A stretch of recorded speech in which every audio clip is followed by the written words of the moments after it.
Ocenjevanje kakovosti živilskih izdelkov so nekakšna uvertura v naš kmetijski živilski sejem Agra.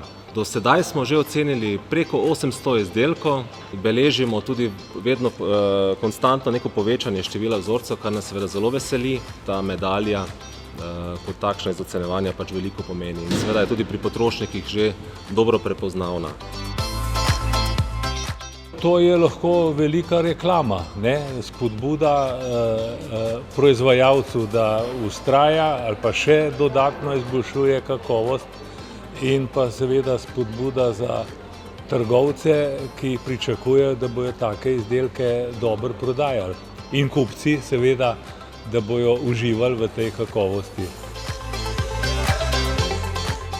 Ker samo ocenjevanje, se pravi, ni samo ocenjevanje teh degustacijskih lastnosti, to pomeni, mi je izdelek všeč, mi ni všeč, ampak izdelek mora zagotavljati in izpolnjevati vse tehnološke kriterije za posamezno skupino izdelkov. Letošnje 26. mednarodno ocenjevanje sokov, brezalkoholnih pijač in baliranih vod je za preverjanje kakovosti in trendov v ponudbi novih izdelkov izkazalo še večji interes proizvajalca iz večjega števila držav.